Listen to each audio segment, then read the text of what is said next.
નમસ્તે વિદ્યાર્થી મિત્રો, ચાલો આજે આપણા લેક્ચરમાં આપણે ગાઉસનો નિયમ એટલે શું એ આપણે શીખવાનું છે.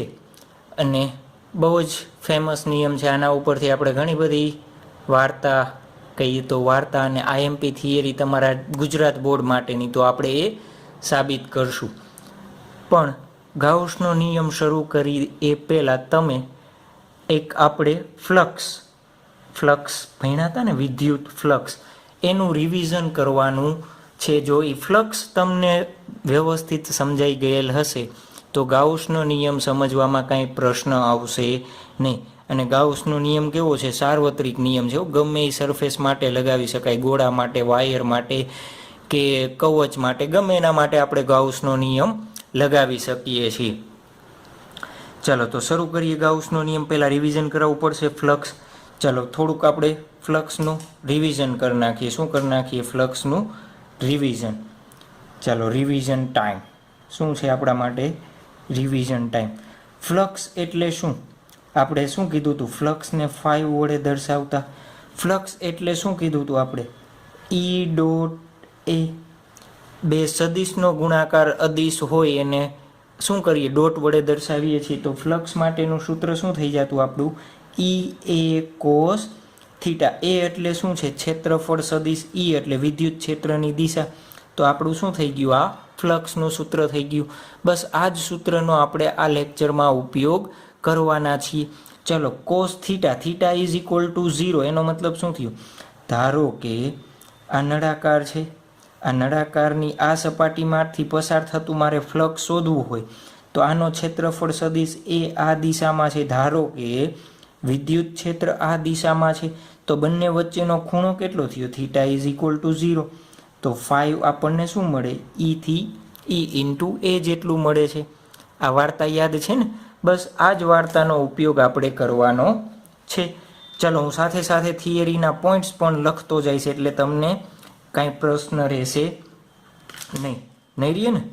ચલો, તો એક ધારો કે આર ત્રિજ્યાવાળો ગોળો છે. હું પોઈન્ટ લખી દઈશ, ડોન્ટ વરી. પહેલાં શું કરી દઈએ? આર ત્રિજ્યાવાળો ગોળો બનાવ્યો છે. શું બનાવ્યું છે? દેખાય છે ને ગોળો? અરે વાહ, સરસ દેખાય છે.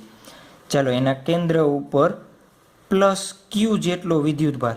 ગોળો એટલે ખ્યાલ છે ને? કોને ગોળો કહેવાય? ઘન ગોળો હોય. ગોળા ફેંક માટે આપણે ગોળાનો ઉપયોગ કરીએ છીએ. ગોળો કેવો હશે? નક્કર હશે ને? કે અંદર પોલો હોય, નક્કર ગોળો હશે ને? બસ એવો ગોળો લીધો છે ને ગોળાના કેન્દ્રમાં શું કરી દીધો?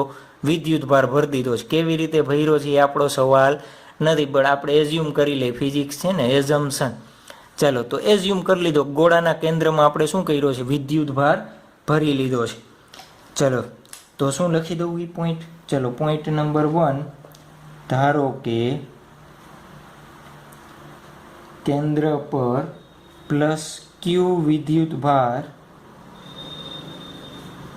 હોય તેવો આર ત્રિજ્યાનો પોલો ગોળો લેવો છે. ઘન. ચાલો, પોલા ગોળાની વાત કરીએ. પોલો ગોળો એટલે યલો કલરનો ઘન ગોળો લેશો તો એ આનંદ વાર્તા આવશે. સાબિત હું કરી દઈશ. આપણે ઘન ગોળા માટે શોધવાનું છે, પણ અત્યારે આપણે પોલા ગોળા માટે સૂત્ર બનાવી લઈએ. ઘન ગોળા માટે આઈ થિંક નેક્સ્ટ લેક્ચરમાં આવી જશે. ચાલો, તો આર ત્રિજ્યાનો પોલો ગોળો ધ્યાનમાં લ્યો. ધ્યાનમાં લેવાનો છે અને સમજવાનો છે. આઈએમપી થિયરી, જેટલી પણ થિયરી હું તમને આઈએમપી કહું છું એ કરી નાખજો વ્યવસ્થિત, મહેરબાની કરીને રિક્વેસ્ટ. કેમ કે એ હશે અને હશે જ તમારા બોર્ડમાં. બધા ચેપ્ટરની આઈએમપી થિયરી કરી નાખશો એટલે એની બહાર એક ક્વેશ્ચન જશે નહીં. તમારે જે 100માંથી 90 અપ માર્ક્સ લેવા હોય તો એ થિયરી ખાસ કરજો. અને એ સિવાયની આપણે જ્યારે સિલેબસ કમ્પ્લીટ થશે ત્યારે લાસ્ટમાં પણ આપી દેશું. ચાલો, નેક્સ્ટ આપણે આ ક્યુ વિદ્યુત ભારના કારણે ગોળામાંથી કેટલું ફ્લક્સ પસાર થાય છે એ શોધવું હોય તો જો તો આ નળાકાર હતો, આ નળાકારમાંથી પસાર થતું કુલ ફ્લક્સ શોધવું હોય તો મારે શું કરવું પડે? આ સપાટીમાંથી પસાર થતું એનો સદિશ આ દિશામાં, વિદ્યુત ક્ષેત્ર આનું, પછી આ સપાટી છે એના માટે સદિશ આ દિશામાં. આ એક્ઝામ્પલ આપણે બધાય જોયા. ક્યાં જોયા છે? ફ્લક્સના લેક્ચરમાં જોયેલા છે ને?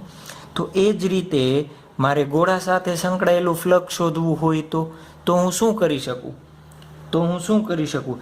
ધારો કે આ ગોળો છે, એ ગોળાનું એક હું નાનકડો વિદ્યુતભાર ખંડ વિચારું, વિદ્યુતભારિત ખંડ નહીં, સોરી, ક્ષેત્રફળ શું વિચાર્યું? આ જે નાનકડો છે એનું ક્ષેત્રફળ ડેલ્ટા એસ જેટલું છે. એ ખંડનું ક્ષેત્રફળ કેવું છે? Delta S. આ ક્યુ વિદ્યુતભારના કારણે કેટલું ફ્લક્સ પસાર થશે મારે એ વસ્તુ શોધવાની છે. ક્યુ વિદ્યુતભારના કારણે કેટલું ફ્લક્સ પસાર થશે એ વસ્તુ શોધવી છે. તો મારે શું કરવું પડે જુઓ તો એક નાનકડો ખંડ વિચારું, પછી મારે એનો ક્ષેત્રફળ સદિશ અને વિદ્યુત ક્ષેત્ર કઈ દિશામાં છે એ દિશા શોધી લઉં અને બંનેના આ સૂત્ર હું લગાવી દઉં તો મને શું મળી જશે? ફ્લક્સ મળી જશે. મળી જાય ને? ચાલો પેલા આટલી વાર્તા જે આ નાનકડો ખંડ ધાર્યો છે એ લખી લઉં. આપણે પછી ધારો કે શું કરીશું, આવા નાના અસંખ્ય ખંડ ધારું અને બધાનો સરવાળો કરી દઉં તો મને આખા ગોળાની સપાટીમાંથી પસાર થતું ફ્લક્સ મળી જશે. બસ એ વસ્તુ અહીંયા લખું છું. ક્યુ ના લીધે વિદ્યુતભાર છે, ક્યુ ના લીધે ગોળાકાર સપાટી સાથે સંકળાયેલ કુલ ફ્લક્સ માટે આપણે કુલ ફ્લક્સ શોધવું છે ને આખી સપાટી, એના માટે સમગ્ર ગોળાકાર સપાટી અથવા પૃષ્ઠને નાના બાળકોમાં ક્ષેત્રફળ ખંડોમાં વિભાજિત કરો. ચાલો ત્યાર પછીનો પોઈન્ટ, આકૃતિમાં દર્શાવ્યા પ્રમાણે એક જ ખંડ આપણે ધ્યાનમાં લેશું. ઇમેજિનેશન કરો કે આવા અસંખ્ય ખંડો આ ગોળાકાર સપાટી ઉપર આપણે ધારેલા છે. આકૃતિમાં દર્શાવ્યા મુજબ ડેલ્ટા એસ ક્ષેત્રફળ ધરાવતો કોઈ એક ક્ષેત્રફળ ખંડ માંથી પસાર થતું ફ્લક્સ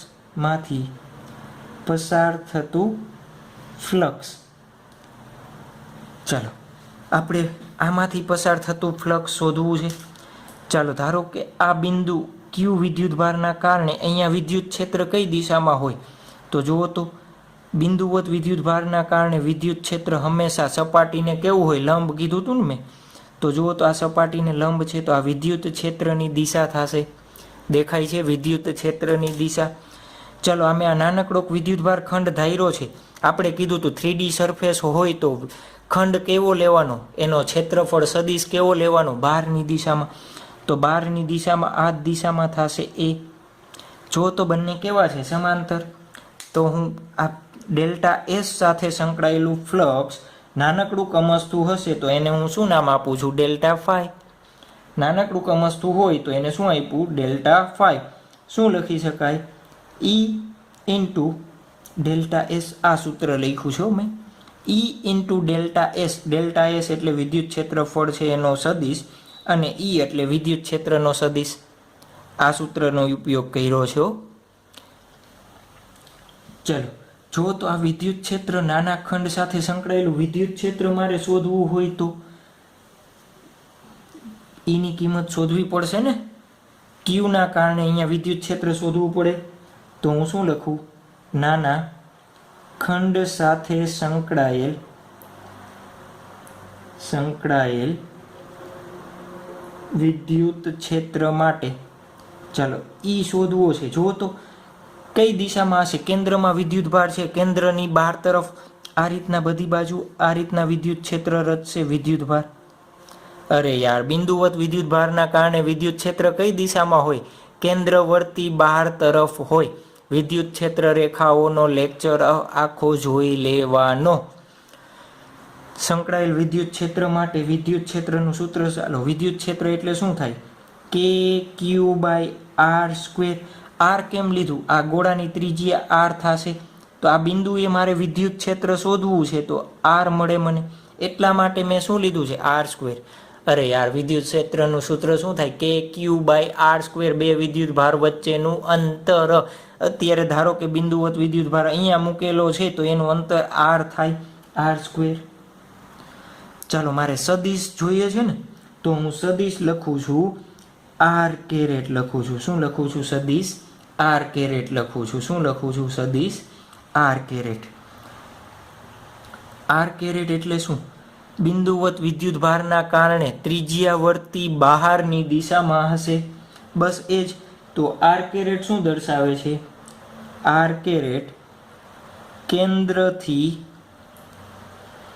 ખંડ તરફ ત્રિજ્યાની દિશા દર્શાવે છે. અરે યાર, આ એરો દર્શાવ્યા છે એ જ એરો મેં લખ્યો. કેન્દ્રથી આ ખંડ બાજુ ત્રિજ્યાની દિશામાં, કેન્દ્રથી ખંડ બાજુ ત્રિજ્યાની દિશામાં, એ જ વસ્તુ લખી છે ને. ચાલો, ડેલ્ટા એસ માટેનો સદિશ કઈ દિશામાં છે? જુઓ તો આનો કઈ દિશામાં છે? લખાવડાવો મને. મારે આ સૂત્રમાં કિંમત મૂકવી, એની કિંમત બની ગઈ. ડેલ્ટા એસની કિંમત બનાવવી પડશે ને મારે. ડેલ્ટા એસ એ પૃષ્ઠ જે આપણે નાનકડો ખંડ ધાર્યો છે, નાના ખંડને કેવી દિશામાં છે? જુઓ તો, પૃષ્ઠને લંબ બહાર તરફ જતી દિશામાં છે. બહાર તરફ જતી દિશામાં છે. તો જુઓ તો, વિદ્યુત ક્ષેત્ર ઈ અને ડેલ્ટા એસ બંને એક જ દિશામાં હોવાથી, તમારા માટે વાર્તા લખું છું. હવે તમારે બોર્ડની એક્ઝામમાં 3 માર્ક્સ પૂછાય તો આ શબ્દશ તમારે લખવું પડે.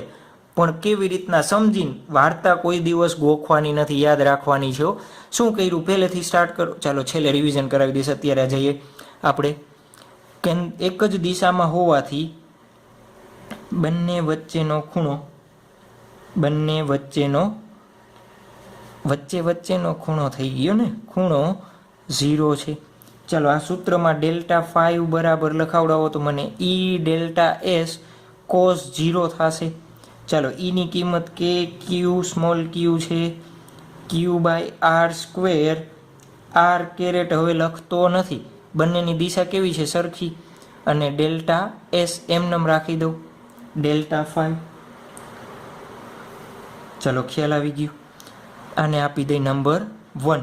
ચાલો, આ એક ખંડના કારણે મળ્યું. મારે આખા ગોળાના કારણે શોધવું હોય તો શું કરવું પડે? મારે નાના નાના ખંડ હોય, બધાય ખંડનો શું કરવો પડે? સરવાળો કરવો પડે. બસ એ જ વસ્તુ લખો પાછી. શું લખશું? સમગ્ર ગોળામાંથી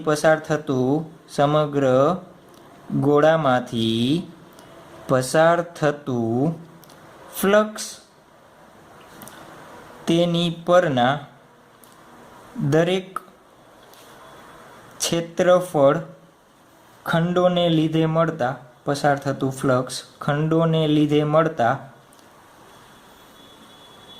ફ્લક્સનો સરવાળો કરવાથી મળે. બધાય ફ્લક્સનો શું કરવો પડે? આપણે સરવાળો કરવાથી મળે.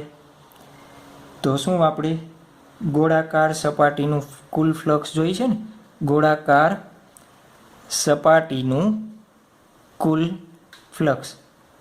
સૂઈ નથી ગયા ને? જાગો છો ને? જાગતું રહેવું, સૂઈ જવું નહીં, વળી નીંદર આવી જશે. ક્લાસમાં તો સર સૂઈ જતા. ચાલો, તો આ બાજુનો મારે સરવાળો કરવો પડે ડેલ્ટા 5. તો આ બાજુ મારે સરવાળો લેવો પડે કે ક્યુ સ્મોલ ક્યુ. સોરી, આજે ક્યુ કેપિટલ જ થઈ જાય છે, જમવા મેડમે દીધું નથી. ચલો, ડેલ્ટા એસ આ રીતના થશે. જુઓ તો, ચલો, સમેશન ડેલ્ટા 5 એટલે કુલ ફ્લક્સ કહી દઉં. Summation delta 5. સમેશન ન કરો અને શું કરો? ઇન્ટિગ્રેશન. અરે યાર, ઇન્ટિગ્રેશન, સંકલન, સરવાળાનું બીજું નામ સંકલન. તો આ રીતના થશે. ચાલો, આ બાજુ હું સંકલન કરી દઉં. બધા ડેલ્ટા એસ એટલે જેટલા ખંડ લ્યો એ બધાનો તમારે સરવાળો કરવાનો છે. અહીં નીચે લખ્યું એનો મિનિંગ એ થશે, અરે યાર સરવાળો સંકલન કરો કે સરવાળો કરો બધું એકને એક છે, તો હું સંકલન કરું તમે સરવાળો કરો, મને કાંઈ વાંધો છે નહીં. ચાલો આ રીતના રાખી દેશું.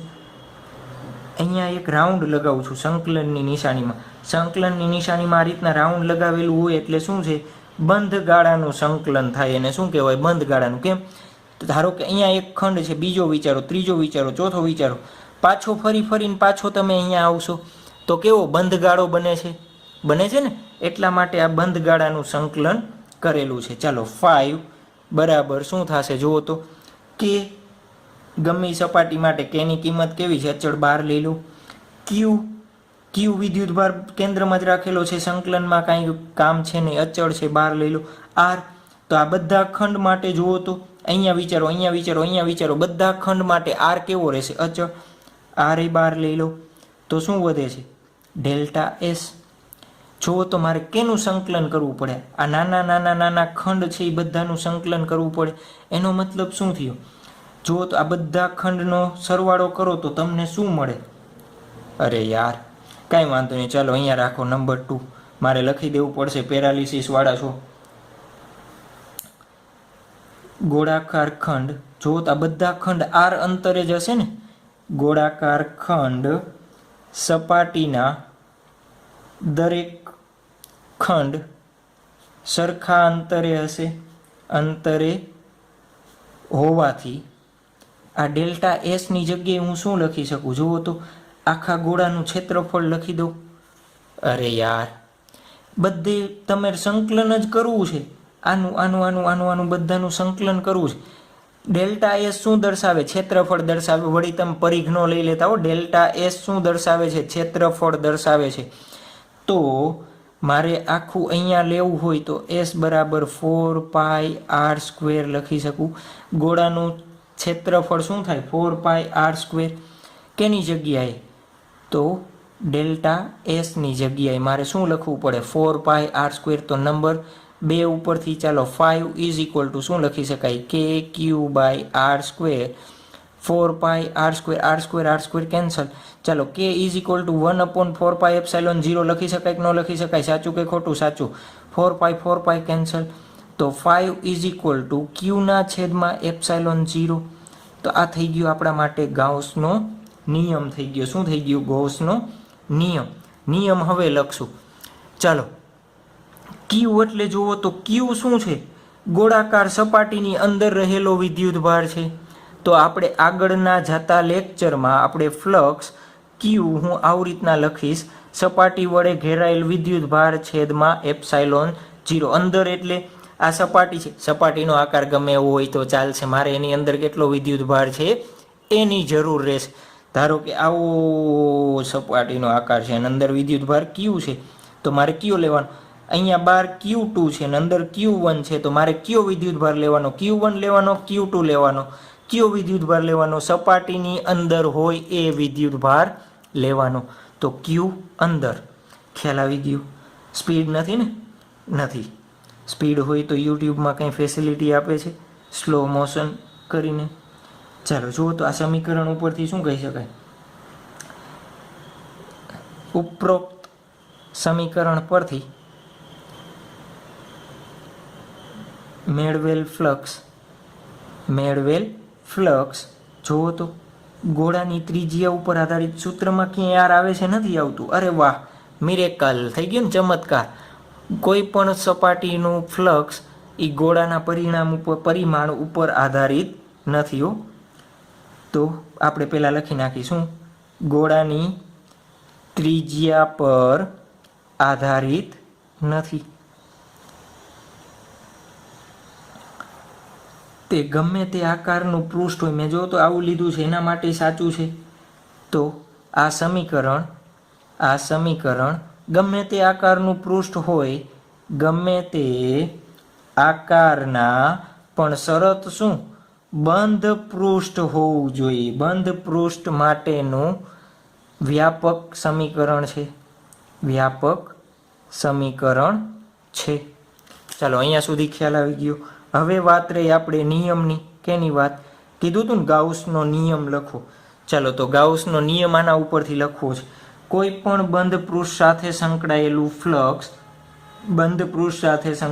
ફ્લક્સ પૃષ્ઠ વડે ઘેરાત વિદ્યુતભાર ક્યુ અંદર અને એપ્સાઇલોન 0 ના ગુણોત્તર જેટલું હોય છે. કોઈ પણ બંધ પૃષ્ઠ સાથે સંકળાયેલ વિદ્યુત ફ્લક્સ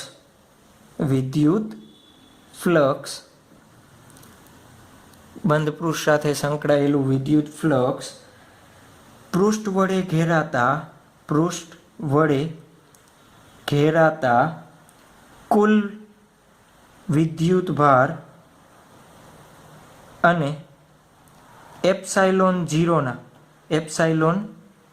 ના ગુણોત્તર જેટલું હોય છે. ચાલો આવડી જશે. ફરીથી એકવાર રિપીટ કરી દઉં કેવી રીતના તમારે લખવાનું, યાદ ગોખવાની કંઈ જરૂર. ધારો કે એક આર ત્રિજ્યાનો ગોળો છે, એના કેન્દ્ર ઉપર પ્લસ ક્યુ વિદ્યુતભાર મૂકેલો છે. ગોળો કેવો લીધો છે? પોલો લીધેલો છે. ચાલો ક્યુના લીધે સંકળાયેલ મારે કુલ ફ્લક્સ શોધવું હોય તો એને નાના નાના ખંડમાં વિભાજિત કરવું પડે. તો આકૃતિમાં દર્શાવ્યા પ્રમાણે એક ડેલ્ટા એસ ખંડ ક્ષેત્રફળ ધરાવતો ખંડમાંથી પસાર થતું ફ્લક્સ શોધવું હોય તો કેવી રીતના આપી શકાય? ડેલ્ટા 5. આ સૂત્રનું નાનકડું છે એટલા માટે ડેલ્ટા 5 આપ્યો, મોટું હોય તો 5 આપીએ છીએ. તો ડેલ્ટા 5 બરાબર શું થાય? ઈ ઇન્ટુ ડેલ્ટા એસ. તો મારે ઈ શોધવું પડે. ચાલો બિંદુવત વિદ્યુતભાર છે તો વિદ્યુતભારના કારણે, અને ધન વિદ્યુતભાર છે તો પ્લસ છે તો ત્રિજ્યાવર્તી બહારની દિશામાં મળે. તો મારે આ ખંડ પાસે વિદ્યુત ક્ષેત્ર શોધવું હોય તો કેવી રીતના મળે? કે ક્યુ બાય આર સ્ક્વેર. આર એટલે વિદ્યુતભાર અને ખંડ વચ્ચેનું અંતર, અને આર કેરેટ એક લટકાનો લગાવ્યો છે. આર કેરેટ શું દર્શાવે? ત્રિજ્યાવર્તી બહારની દિશા દર્શાવે છે. જોવો જોઈએ આ ડેલ્ટા એસ અને વિદ્યુત ક્ષેત્ર બંનેની કઈ દિશામાં છે? સરખી જ છે. તો બંને વચ્ચેનો ખૂણો કેટલો થશે? 0. તો આ સમીકરણમાં મારે ઈ ડેલ્ટા એસ કોસ 0 લેવો પડે. ચાલો કોસ 0 ની કિંમત 1 છે. ઈની કિંમત હું અહીંયાથી મૂકી દઉં, આવી જશે અહીંયા. ચાલો સમગ્ર ગોળામાંથી મારે પસાર થતું ફ્લક્સ શોધવું હોય તો આવા નાના નાના ખંડોનો મારે શું કરવો પડે? સરવાળો કરવો પડે. ચાલો એ સરવાળો કરીશું કેવી રીતના? તો સરવાળાને સંકલનમાં લખી શકાય. તો આપણે શું કરી દીધું? અહીંયા સંકલન કરી દીધું. ચાલો કે ક્યુ બાય આર સ્ક્વેર અચળ છે એટલે શું લઈ લીધા? સંકલનની બહાર. તો મારે ખાલી કેનું? ડેલ્ટા એસનું જ. તો જુઓ તો આ નાના ખંડ છે એ બધાય ક્ષેત્રફળ દર્શાવે. તો એ બધાય ક્ષેત્રફળ મળીને શું બનાવે છે? ગોળો બનાવે છે. તો આની જગ્યાએ મારે ગોળાનું ક્ષેત્રફળ લખવું પડે. તો મેં કેનું ક્ષેત્રફળ લખી દીધું? ગોળાનું ક્ષેત્રફળ લખી દીધું છે. કેનું ક્ષેત્રફળ લખી દીધું? ગોળાનું ક્ષેત્રફળ. કિંમત મૂકી દીધી. કેની જગ્યાએ આપણે 1/4π એપ્સાઇલોન લઈ લીધો એટલે શું મળી જશે આપણને? 5 એટલે શું મળશે? ક્યુ બાય એપ્સાઇલોન 0. પણ હંમેશા યાદ રાખવાનું ક્યુ કેવો લેવાનો છે? બંધ પૃષ્ઠ વડે ઘેરાયેલો વિદ્યુત ભાર, બારનો નહીં હો, બંધ પૃષ્ઠ સાથે ઘેરાયેલો વિદ્યુત ભાર જ લેવાનો છે. તો આપણા માટે થઈ ગયો ગાઉસનો નિયમ. આવડી જશે. ચાલો આના પછી આપણે અગત્યના એના મુદ્દા લખવાના છે. ચાલો ગૌસનો નિયમ આપણે જોઈ લીધો. ત્યાર પછી આપણે ગૌસના નિયમના રિલેટેડ ઇમ્પોર્ટન્ટ પોઈન્ટ્સ નોટ કરી દેશું અને એની અંદર આપણે એ પણ એડ કરી દેશું કે ગૌસના નિયમનો આપણે કેવી રીતે ઉપયોગ કરવાનો છે. ચાલો તો ત્યારબાદ આપણે ગૌસના નિયમ પોઈન્ટ નંબર 1. ચાલો ગૌસનો નિયમ આપણે શું જોયો તો જુઓ તો ક્યુ બાય એપ્સાઇલોન 0 લખ્યો તો ગૌસનો નિયમ કોઈ પણ બંધ પૃષ્ઠમાંથી પસાર થતું ફ્લક્સ ગૌસ અથવા ગાઉસ, જે ક્યુ એ અમુક બુકમાં ગાઉસ કહે છે, અમુક બુકમાં ગૌસ કહે છે. નિયમના મહત્વના મુદ્દા. ચલો આ મુદ્દાની સાથે જ આપણે એની કેવી રીતના ઇમ્પ્લાય કરશું એ પણ આમાં એડ કરી દઈએ છીએ. ચલો નંબર 1 જો તો સૂત્ર શું જોયું હતું? 5 બરાબર ક્યુ બાય એપ્સાઇલોન 0. તો આમાં કંઈ પણ પૃષ્ઠની ત્રિજ્યા, લંબાઈ, ઊંચાઈ એવું કંઈ સૂચવે છે? આ સૂત્ર નથી સૂચવતું. તો ગાઉસનો નિયમ એ બંધ પૃષ્ઠના કોઈ પણ આકાર અને સાઇઝ માટે સત્ય છે. સત્ય છે એટલે ઉપયોગ લઈ શકાય. કોઈ પણ આકાર અને કોઈ પણ સાઇઝ માટે એનો ઉપયોગ આપણે કરી શકીએ છીએ. ચલો, આ સમજાવવાની જરૂર છે નથી ને. નંબર 2, પાછું આ સૂત્ર જુઓ તો એમાં ક્યુ મેં તમને શું કીધું હતું? મેં આ રીતના સૂત્ર બાજુમાં લખ્યું હતું, ક્યુ અંદર છેદમાં એપ્સાઇલોન 0 આવું લખ્યું હતું. તો એ ક્યુ શું દર્શાવે છે? સૂત્રમાં ક્યુ સપાટી વડે ઘેરાયેલા બધા વિદ્યુત ભારોને સમાવે છે. એ પછી વિદ્યુતભાર સપાટીની અંદર, ધારો કે આ સપાટી છે એની અંદર વિદ્યુતભાર અહીંયા પણ હોઈ શકે, અહીંયા પણ હોઈ શકે, અહીંયા પણ હોઈ શકે, અહીંયા પણ હોઈ શકે, પણ કન્ડિશન શું છે? સપાટીની અંદર હોવો જોઈએ. તો વિદ્યુતભારો સપાટીની અંદર ગમે તે સ્થાનોએ રહેલા હોઈ શકે.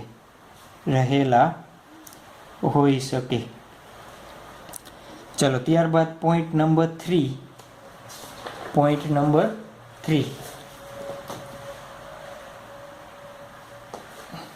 ચાલો, કોઈ કન્ડિશનમાં આપણે ગૌસિયન સપાટી બનાવવી પડશે. ચાલો, તો એ લખી નાખીએ. પહેલાં ગૌસનો નિયમ લગાવવા માટે, પહેલાં લખી દઉં છું પછી સમજાવું છું. લગાવવા માટે આપણે જે સપાટી પસંદ કરીએ તે સપાટીને ગૌસિયન પૃષ્ઠ કહે છે. ગૌસિયન પૃષ્ઠ એટલે સપાટી. જો ધારો કે આ રીતના અર્ધ ગોળાકાર આપ્યું છે અને એક વિદ્યુતભાર અહીંયા મૂકેલો છે અને આપણને શું કહીએ કે અર્ધ ગોળામાંથી પસાર થતું ફ્લક્સ શોધો. તો આપણે બંધ સપાટી બનાવવી પડે. જો તો આ વિદ્યુતભાર ક્યાં છે? ખુલ્લામાં છે.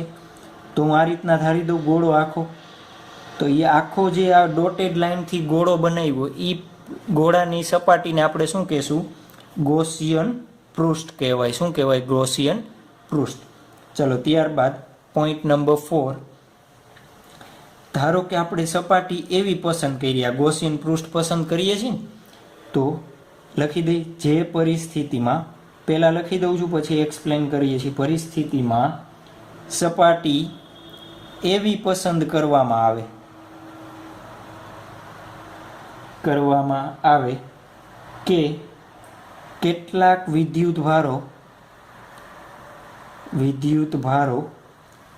સપાટીની અંદર અને કેટલાક વિદ્યુતભારો સપાટીની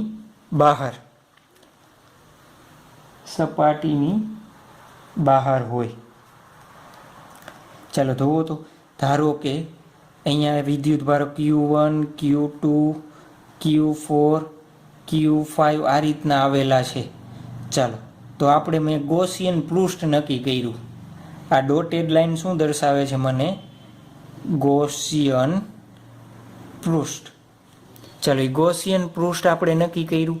તો જુઓ તો બે વિદ્યુતભાર અંદર છે, બે વિદ્યુતભાર બહાર છે. તો આપણે એવી સપાટી, ઘણી કન્ડિશન એવી આવે કે અમુક વિદ્યુતભાર અંદર હોય, અમુક વિદ્યુતભાર બહાર હોય. તો ત્યારે આપણે શું કરવાનું? તો વિદ્યુત ક્ષેત્ર આ સપાટી છે અને હું S કહી દઉં, કેપિટલ S સરફેસને. વિદ્યુત ક્ષેત્ર S ની કેપિટલ S સપાટીની અંદર તથા બહારના બધા વિદ્યુતભારોના કારણે હોય. બધા વિદ્યુતભારોના કારણે હોય.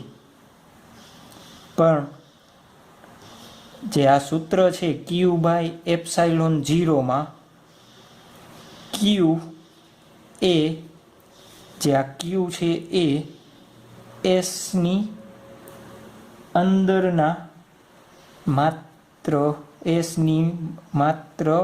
અંદરના વિદ્યુત ભારો જ દર્શાવે છે, વિદ્યુત ભારો જ દર્શાવે છે. એટલે આનો મતલબ શું થયું? આ સૂત્ર શું થઈ જશે? 5 બરાબર Q1 plus Q2 by epsilon 0. અંદર જેટલા વિદ્યુત ભારો હોય એનો સરવાળો કરવાનો. બહારના વિદ્યુત ભારોને કાંઈ આપણે ડગાવવાના છે નહીં. ચલો ત્યારબાદ નંબર 5 આવ્યા ને. ચલો પોઈન્ટ નંબર 5, ગોસનો અથવા ગાઉસનો જે કયો ગોસના નિયમનો ઉપયોગ કરીને તંત્રને સમમિતિ હોય તેવું પૃષ્ઠ માટે સહેલાઈથી ગણી શકાય. શું કહેવા માગે છે કઈ આપણે? ધારો કે હું એમ કહું કે અડધો નળાકાર છે, અડધા નળાકારના કારણે અહીંયા વિદ્યુતભાર રાખેલો છે, તો આપણે ગોસિયન પૃષ્ઠ કેવું બનાવવાનું? આ જેટલો અડધો છે એટલો ને એટલો અડધો હું ઉપર બનાવી દઉં આ રીતના. જો તો આખું ગોસિયન સરફેસ થઈ જશે.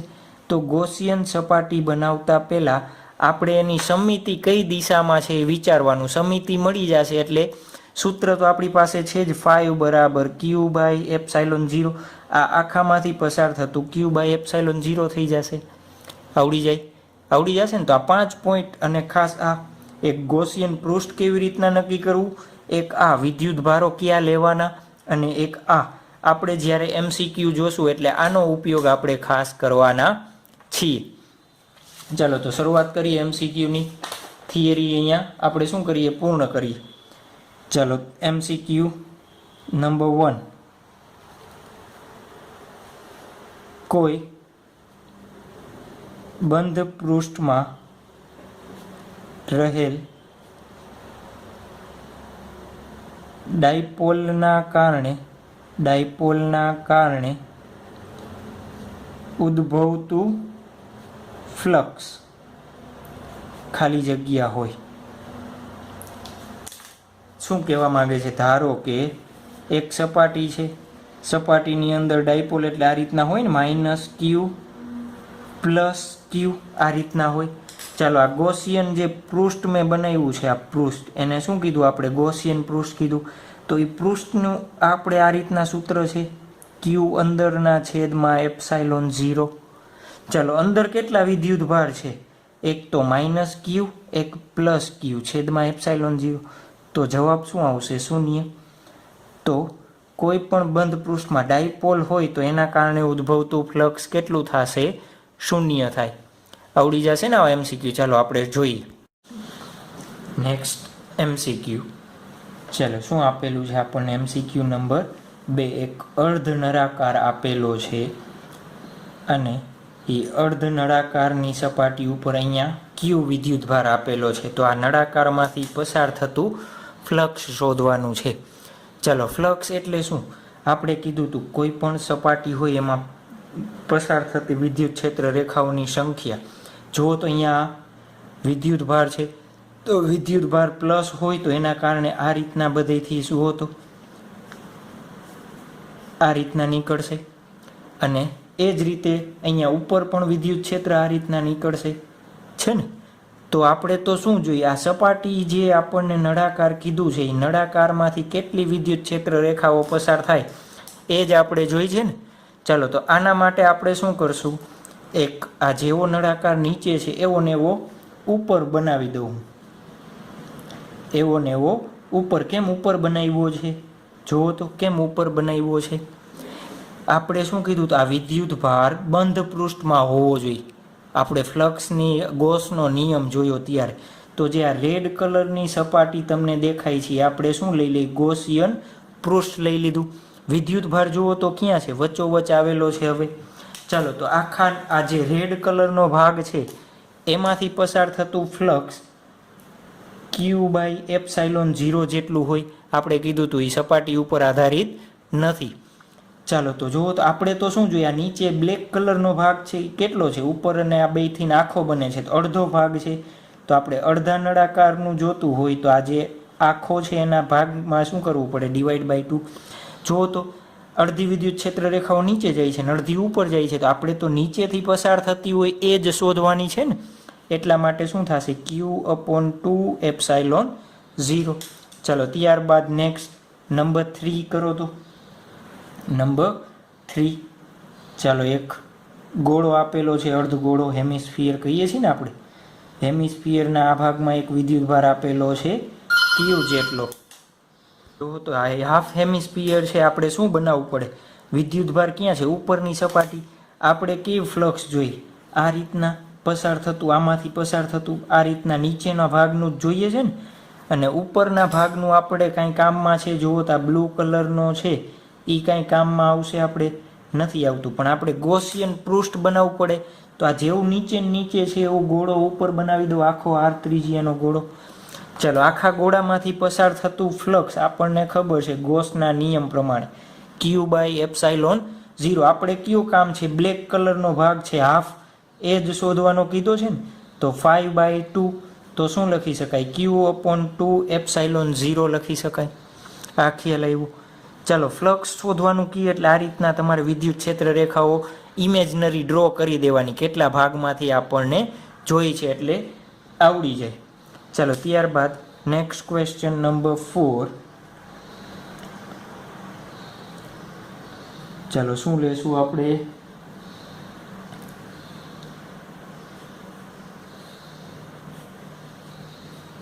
એક ક્યુબ લઈ લઈએ, ગમે તે શેપ આપ્યો હોય,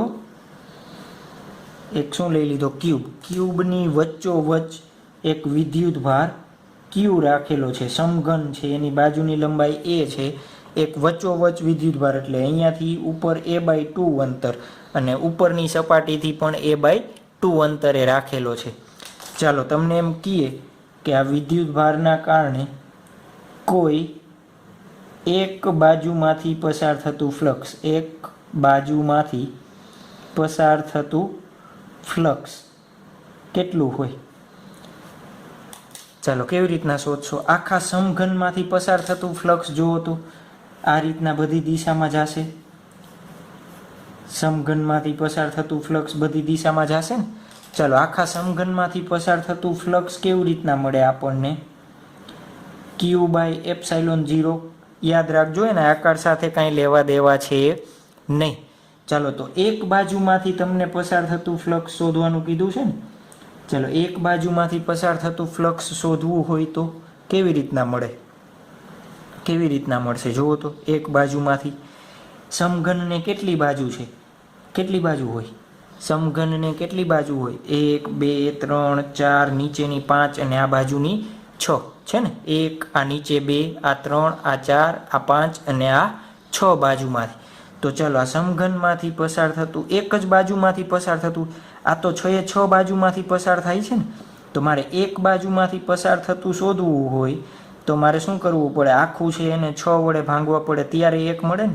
તો Q/6ε0 આવડી જાય, આવડી જશે. ચાલો જોઈએ એના પછીનો પુશ કરવાનો છે, તમારે શું કરવાનો છે, વિડીયો પોઝ કરીને તમારે જવાબ આપવાનો છે. તમે કેમેસ્ટ્રીમાં આનું બહુ સરસ ઉદાહરણ ભણી ગયા છો. Q, FCC, BCC, face centred, body centred આવતું ને, એટમ ગોઠવણી કે ન આવતી.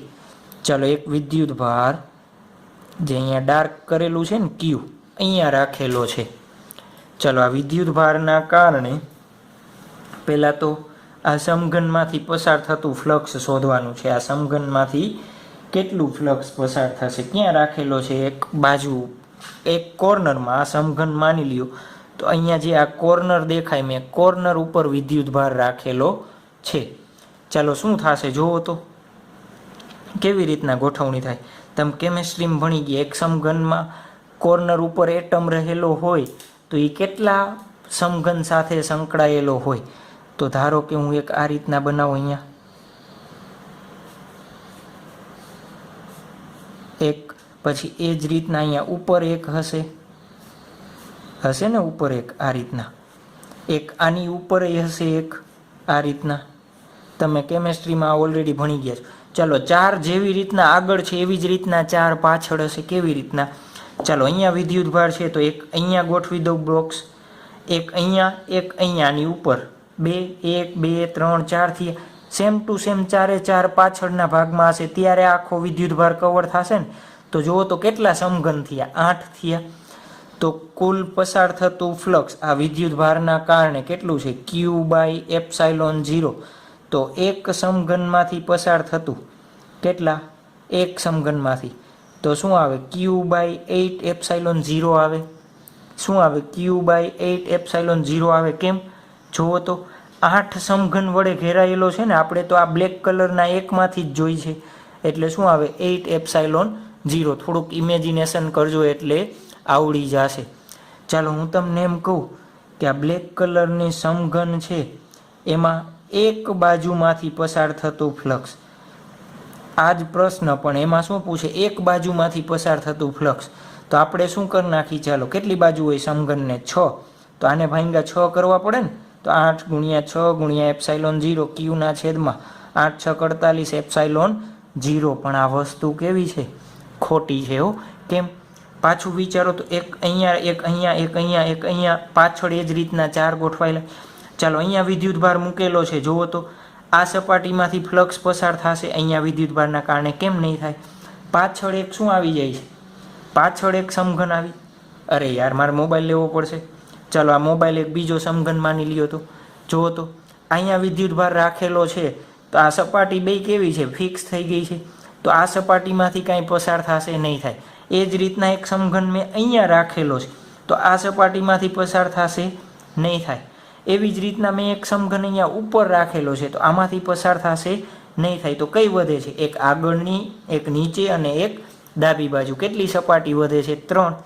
તો કોઈ એક બાજુમાંથી પસાર થતું ફ્લક્સ આપણે જોતું હોય તો મારે શું કરવું પડે? 8ε0 × 3 કેટલા મળશે? 24ε0. ચાલો આવડી જશે.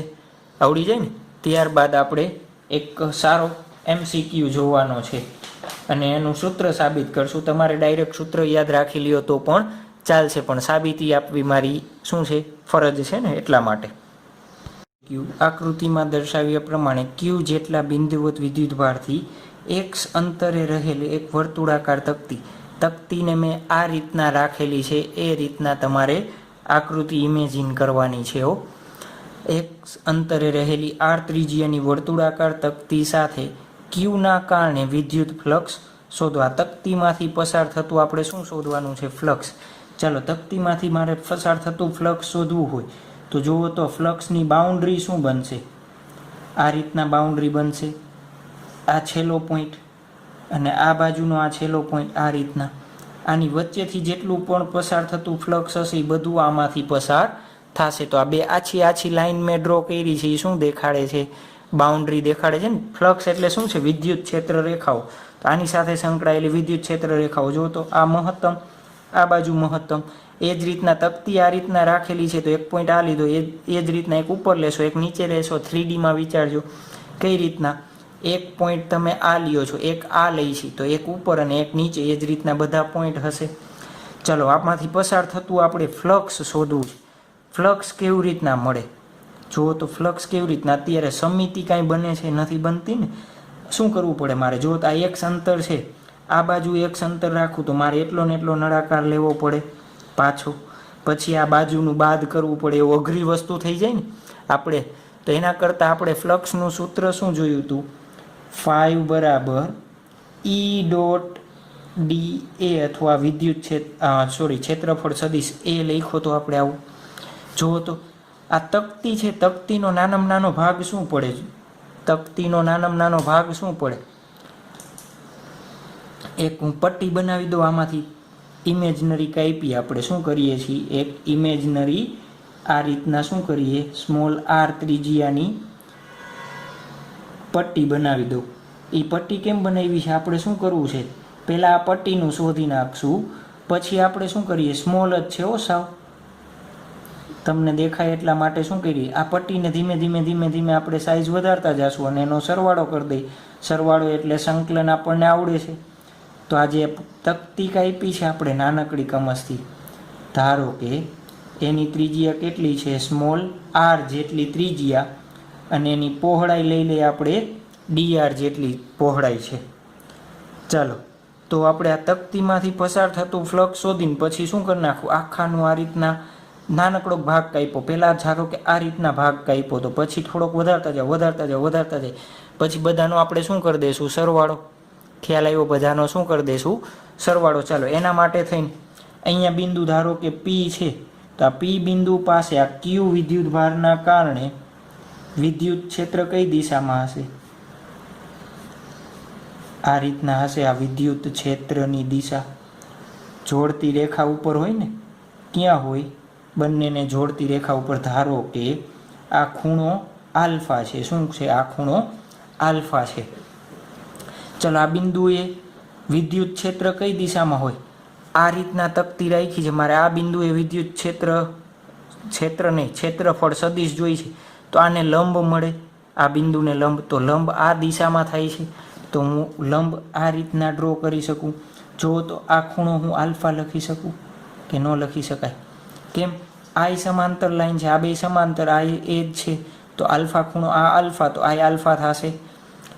ચાલો, તો હવે શું કરી દઈએ આપણે, જુઓ તો આકૃતિમાં દર્શાવ્યા પ્રમાણે થિયરી લખવી છે કે નથી લખવી. તકતીની ત્રિજ્યા કેપિટલ આર છે, આર છે. ડીઆર પહોળાઈની એક રિંગ આપણે બ્લેક કલરની લીધી ને, ડીઆર પહોળાઈની એક રિંગ ધ્યાનમાં લઈએ, ધ્યાનમાં લો. ચાલો, જુઓ તો મારે આ તકતીના કારણે ઉદ્ભવતું ફ્લક્સ D5 સ્મોલ કહી દઉં, ઇન્ટુ ઈ ઇન્ટુ ડી એ થશે ક્ષેત્રફળ. આ રીતના સ્મોલ છે ને એટલા માટે વિદ્યુત ક્ષેત્ર ડીઈ લઈ લઉં, સ્મોલ ભાગ છે એટલા માટે. તો જુઓ તો ડીઈ ડી એ કોસ થીટા થાય. બંને વચ્ચેનો ખૂણો કેટલો આપ્યો છે, આલ્ફા આપ્યો છે, તો ડીઈ ડી એ કોસ આલ્ફા લખી દઉં ફ્લક્સ એટલે. વિદ્યુત ક્ષેત્ર જુઓ તો ઈ લખી દઉં ડાયરેક્ટ તો ચાલે. કેમ? એ તો સમાન જ રહેવાનું છે, એમાં કાંઈ ચેન્જીસ છે નહીં. અસમાન હોય તો આપણા માટે બદલશે. ચલો, ખ્યાલ આવ્યું? હવે આપણે આની કિંમત બધાની મૂકવાની છે. ચાલો, મારે આલ્ફાની કિંમત આપણે સંકલન કરવું છે. જુઓ તો સંકલન કેની સાપેક્ષે થશે, જુઓ તો ધીમે ધીમે ધીમે આ આલ્ફાની કિંમત બદલાતી જશે. અહીંયા ઉપરથી લઈને અહીંયા ધારો કે આ લાઈન તમે આ બિંદુ લ્યો કેન્દ્રનો, તો આલ્ફા કેવો મળે, 0. અહીંયા લ્યો તો આલ્ફા કેવો મળશે, મેક્સિમમ આર ત્રિજ્યા જેટલો. આ કેવું શું બદલાતું જાય છે, આ સ્મોલ આર બદલાશે 0થી લઈને કેપિટલ આર સુધી. તો કોસ આલ્ફાને એવા ટર્મમાં ફેરવી દઈએ આપણે, સ્મોલ આરના ટર્મમાં. આ એક્સ જુઓ તો એક્સ આ ભાગ માટે સરખો રહેશે, આ ભાગ માટે સરખો રહેશે અને કેન્દ્ર માટે. તો આ અંતર હું શોધી લઉં, પી થી ક્યુનું અંતર, અથવા કોસ આલ્ફા બરાબર, પહેલાં તો આ અંતર જુઓ તો કેટલું થશે, એક્સનો વર્ગ પ્લસ આરનો વર્ગ. અહીંયા કાટખૂણો બને છે ને, તો આ કર્ણ થઈ ગયું, તો આ બે બાજુનો વર્ગ, એનું વર્ગમૂળ મળે ને આપણને કે ન મળે. ચાલો, કોસ આલ્ફા લખાવો તો આકૃતિ ઉપરથી મને આને નંબર 1 આપી દઉં, D5. કોસ આલ્ફા બરાબર લખાવડાવો તો મને જુઓ તો શું થશે, આલ્ફા પાસેની બાજુના છેદમાં કર્ણ, કર્ણ એટલે એક્સનો વર્ગ પ્લસ આરનો વર્ગ, વર્ગમૂળ છે એટલે 1/2 લખી દઉં, વાંધો નથી ને. ચાલો, બીજું જુઓ તો ઈ એટલે શું લખી શકાય, બધી કિંમત આપણે મૂકવી છે. ઈ એટલે હું શું લખી દઉં, કે અહીંયા સ્મોલ વિદ્યુતભાર હોય તો ડીક્યુ આવશે, ક્યુ બાય આર સ્ક્વેર. આ ક્યુના કારણે છે ને આ અંતર, બે વચ્ચેનું અંતર કેટલું થશે, જુઓ તો આ અંતર થશે. આર એટલે મારે ક્યુ લેવું પડે, પી થી ક્યુનું અંતર આ રીતના લખી દો એટલે તમે કન્ફ્યુઝ ન થાય. આ બે વચ્ચેનું અંતર પી ક્યુ સ્ક્વેર, કે ક્યુ કિંમત લખાવડાવો, વર્ગમૂળમાં એક્સનો વર્ગ પ્લસ આરનો વર્ગ એનો સ્ક્વેર. તો શું લખી શકાય, કે ક્યુ એક્સ સ્ક્વેર પ્લસ એક્સનો વર્ગ, સાચું છે ને, એક્સનો વર્ગ આરનો વર્ગ, આ રીતના લખી શકાય આપણે. ચલો, હવે ઈની કિંમત થઈ ગઈ, આલ્ફાની કિંમત થઈ ગઈ. ડીએની કિંમત જુઓ તો મારે સ્મોલ ડીએ, આ રિંગ છે, રિંગને મારે આરમાં ફેરવવું છે તો કેવી રીતના મળે મને એનું ક્ષેત્રફળ કેવી રીતના મળે જુઓ તો ડીએ બરાબર આવું લખી શકું, પરિઘ ગુણ્યા એની જાડાઈ. મારે રિંગ જે ધારી છે રિંગનું ક્ષેત્રફળ જોતું હોય તો પરિઘ ગુણ્યા એની પહોળાઈ લખી દઉં. ચાલો, પરિઘ એટલે શું થાય, રિંગનો 2πr થશે. એની પહોળાઈ કેટલી છે, dr જેટલી. ચાલો 1, 2 અને 3 કિંમત આપણે સમીકરણ નંબર 1 મૂકીએ તો d5 બરાબર શું થશે જુઓ તો e એટલે લખી દઉં kq/x² પ્લસ r². dA એટલે લખી દઉં 2πr dr લખી દઉં. અને x એટલે શું લખી દઉં, cos આલ્ફા એટલે x/x² પ્લસ r² 1/2. જુઓ તો શું વધશે, અહીંયા k એટલે શું લખી શકાય, 1/4πε0 લખી દઉં, q/x² plus r², 2πr dr, x² plus r² એની 1/2. 2π કેન્સલ, અહીંયા 2 વધશે. ચાલો શું વધે છે લખાવડાવો તો મને, q x r dr ઉપર એવું લીધું, છેદમાં 2ε0, આ બેને ભેગા કરી દઉં, x² પ્લસ r.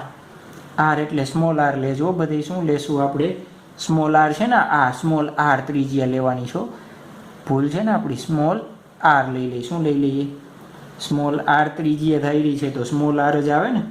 ચાલો, સ્મોલ r², અહીંયા સ્મોલ r સુધારી નાખજો, સ્મોલ r જ લીધો છે તો એ જ લેવો પડે ને આપણે, ખ્યાલ આવ્યો. ચાલો, બેનો જો આધાર સરખો, ઘાતનો સરવાળો તો 3/2 થઈ જશે. અહીંયા 1 પ્લસ 1/2 3/2 થઈ જશે. ચાલો, મારે આનું શું કરવું પડે, સંકલન કરવું પડશે. ચાલો, કુલ મારે ફ્લક્સ જોતું હોય તો શું કરવું પડે, સંકલન d5 ક્યાંથી, 0 થી લઈને r બદલતો જાય છે તો 0 થી લઈને એ સ્મોલ r ની કિંમત કેટલી થઈ જાય, કેપિટલ R બરાબર થઈ જાય ત્યાં સુધી. ચાલો લખાવડાવો d5 ની કિંમત, qxr dr 2ε0 x² plus r² એની 3/2. ચાલો, અચળ છે એને બહાર લઈ લ્યો, qx/2ε0. જુઓ તો x આ ભાગ માટે x ની કિંમત આટલી જ રહેશે, એટલે આ ભાગ માટે x ની કિંમત આટલી રહેશે, એટલે અચળ છે. 2ε0 અચળ છે, એને બહાર લઈ લીધા, 0 થી r dr છેદમાં x² પ્લસ r² એની 3/2. ચાલો, આવું અઘરું સંકલન આપણને આવડતું નથી તો હું તમને આનો રસ્તો શીખવાડી દઉં. ચાલો ધારી લઈએ આપણે, શું ધારી લઈએ, આને આખું સેલામાં કન્વર્ટ કરી દે. સેલામાં કન્વર્ટ કરવું હોય તો ધારો કે સંકલન માટે કહું છું, મેથ્સવાળાને આવડે છે, x² પ્લસ r² બરાબર હું t² ધારી લઉં, આ છેદમાં છે ને એના બરાબર આખું શું ધારી લીધું, t². ચાલો હવે જુઓ તો x તો અચળ છે તો હું આમાં dr/ મારે dt શોધવો હોય તો કેવી રીતના મળે, શું કહું છું, આ સમીકરણમાં મારે dr/dt શોધવો છે. ચાલો ન આવડે તો શું કરી દવાય, આને કરતાં બનાવી દો, r² બરાબર t² માઇનસ x² લખી દો, થાય ને. જોજો r ની કિંમત t ની સાપેક્ષે બદલે છે કે નથી બદલતી, તો શું થશે જુઓ તો મારે આનું સંકલન કરવું પડે, આ સંકલનને વિકલન કરવું પડે. તો વિકલન આનું જુઓ તો 2r ડેલ્ટા r લખી દો, સામે લખાવડાવો તો શું થશે, 2 આગળ આવી જાય, t ડેલ્ટા t માઇનસ 0. તો જુઓ તો 2 બે બાજુથી કેન્સલ થઈ જશે તો શું વધે, r dr બરાબર t ઇન્ટુ ડેલ્ટા t લખી દો. ચાલો, એક આ કિંમત આપણે મૂકશું અને એક આ કિંમત મૂકી અહીંયા, ક્યાં મૂકી દઈ, અહીંયા. ચાલો જુઓ જોઈએ શું થશે, લખાવડાવો તો મને અહીંયા 5 qx સહેલું બનાવવા માટે ધાર્યા છે આપણે, શું કરવા, સહેલું બનાવવા માટે. ચાલો 0 થી r dr એટલે t ઇન્ટુ ડેલ્ટા t, અહીંયા t² એની 3/2 ઘાત. ચાલો આનું સાદુરૂપ આપો, 2ε0 શું વધે છે, 0 થી r, અહીંયા 2 કેન્સલ, t ની 3 ઘાત, ઉપર એક t છે તો 1/t² વધશે, ડેલ્ટા t. ચાલો હું એનું ડાયરેક્ટ કરી દઉં છું, શું થશે, જો તો t² ઉપર જશે તો t ની -2 ઘાત થશે, તો શું થાય, એક ઘાત વધે અને વધેલી ઘાત છેદમાં તો આવું કરી દઉં, ટી આવું બનશે ને કે નહીં બને? 0 થી r. આનું ડાયરેક્ટ મેં સંકલન કર્યું છે, ન આવડે તો તમને મેં શીખવાડ્યો છે આનો રૂલ, એ રીતના અપ્લાય કરી દેજો. ચાલો હવે ટીની કિંમત લખાવડાવો તો આ સમીકરણમાંથી મારે ટીની કિંમત મૂકવી પડે ને પાછી. 2ε0 - 1/t. ટી એટલે શું લખી શકું? x² + r² એની 1/2 ઘાત. જો તો અહીંયા વર્ગ છે, આપણે ખાલી ટી જોઈ તો આ બાજુ વર્ગમૂળ આવે એટલા માટે આ લખી દીધું 0 થી r. ચાલો qx બરાબર શું થશે? 2ε0 અહીંયા કિંમત લખાવડાવો -1 પેલા r ની જગ્યાએ કેપિટલ R x² + r² એની 1/2 ઘાત -1 માઇનસ નિશાનીના એમનેમ રાખી દઉં -x². r ની જગ્યાએ બીજા શું મૂકવાના છે? 0 એની 1/2. આ રીતના થઈ જશે. ચલો જો આનું સાદુરૂપ આપો તો ક્યાં લખશું? એનું સાદુરૂપ આપણે ક્યાં લખી દઈએ? સાદુરૂપ અહીંયા લખી દઉં છું. ચાલો એનું સાદુરૂપ આપીએ તો 5 બરાબર જુઓ તો શું થશે? qx 2ε0. આ પ્લસ ટર્મ વહેલા આવી જશે આગળ 1/x નો વર્ગ 1/2. આ 2 કેન્સલ થઈ જશે તો 1/x. આ -1 આને વર્ગમૂળમાં લખી દઉં x² + r². આ x ને તમારે શું કરવાના? અંદર ગુણાવી દેશો તો q/2ε0 1 - x ના છેદમાં √x² + r². ચાલો આ સૂત્ર મળી ગયું આપણને. કેના કારણે? તકતીના કારણે આપણે સૂત્ર મળી ગયું q/2ε0 1 - x √x² + r². આ આકૃતિને પાછળ હું ડ્રો કરી અને પાછું આ સૂત્ર લખીએ છીએ આપણે. ચાલો રિંગથી x અંતર ઉપર રહેલું બિંદુ P અને એના કારણે આપણે પસાર થતું શું શોધવું છે? ફ્લક્સ શોધવું હતું. તો આ ફ્લક્સની બોર્ડર લાઈન થશે. ફ્લક્સની શું થશે? બોર્ડર લાઈન થશે આ રીતના. ચાલો એના માટે જુઓ તો સૂત્ર આપણે શું મેળવ્યું? શું સૂત્ર મેળવવું છે આપણે? જુઓ q/2ε0 5 બરાબર q/2ε0 કૌંસમાં 1 - x ના છેદમાં √x² + r². r એટલે આપણે આની ત્રિજ્યા લીધી હતી r. ચલો આવું સૂત્ર મેળવ્યું હતું. અને થીટા જો તો આ છેલ્લી લાઈન છે એનો શું કહી દઈએ આપણે? થીટા કહી દીધો તો શું કહી દીધો તો?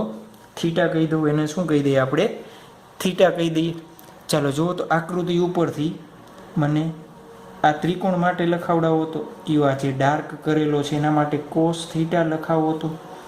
ચાલો આની કિંમત કેટલી હશે? આ કર્ણની ત્રિકોણનું નામ આપી દઈએ આપણે. અહીંયા શું નામ આપ્યું હતું?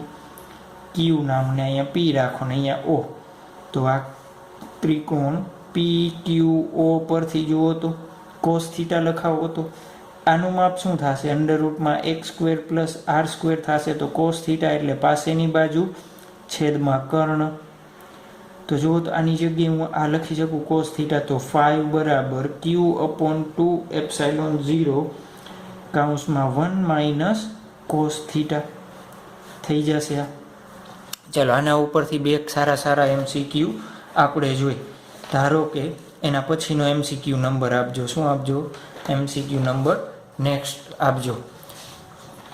ચલો જુઓ તો આપણે હું એમ કહું કે કોણના એક વર્ટિક્સ, કોણની અક્ષ પરના કોઈ એક બિંદુ, કેન્દ્ર પરનું બિંદુ, અહીંયા કેન્દ્ર ઉપર ચાલો Q વિદ્યુતભાર રાખેલો છે. તો આ Q વિદ્યુતભારના કારણે કોણમાંથી પસાર થતું ફ્લક્સ કેટલું હશે?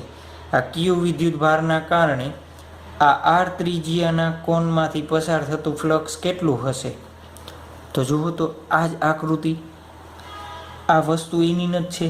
આપણે આ શું જોયું? જુઓ તો આ છેલ્લી લાઈન છે, આ છેલ્લી લાઈન છે. તો આમાંથી બધામાંથી પસાર થતું શું થશે? કોણ બનશે. તો આ સિમ્પલ કોણનું જ ઉદાહરણ છે. તો હું શું લખી દઉં? પસાર થતું ફ્લક્સ બરાબર q ના છેદમાં 2ε0 1 - cos થીટા. ચલો ત્યારબાદનો MCQ, ત્યારબાદનો નેક્સ્ટ MCQ, એક નળાકાર આપેલો છે આપણને,